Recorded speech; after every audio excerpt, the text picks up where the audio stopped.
présentes conférences de performance, dont j'ai l'honneur de présider l'ouverture ce jour, sont une étape primordiale du processus annuel d'élaboration du budget de l'État et constituent des tribunes d'analyse de la performance et de concertation entre les différents acteurs budgétaires pour l'évaluation des politiques publiques et l'orientation des choix budgétaires pour une meilleure projection des enveloppes pour l'exercice N+1.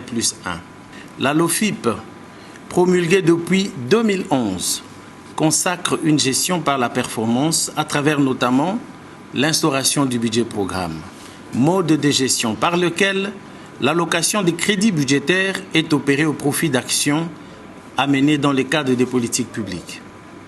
Ce nouveau mode de gestion renforce le processus budgétaire en privilégiant, dans les choix du gouvernement, le lien étroit entre l'allocation des ressources budgétaires et les résultats prédéfinis dans la mise en œuvre des politiques publiques.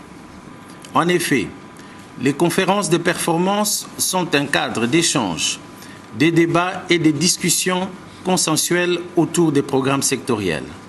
Elles permettent de passer en revue les priorités, les activités, les actions, les objectifs, les indicateurs de performance et les cibles des résultats d'une part, et de formuler des propositions d'amélioration des choix budgétaires d'autre part, afin d'opérer les ajustements nécessaires. Au cours de ces conférences, il sera principalement question d'analyser la maquette programmatique et les cadres de performance, c'est-à-dire les objectifs stratégiques, les indicateurs des performances et les valeurs cibles.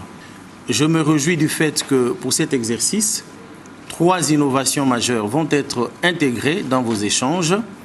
Il s'agit de la dimension impact socio-économique, de la dimension climat et de la dimension genre.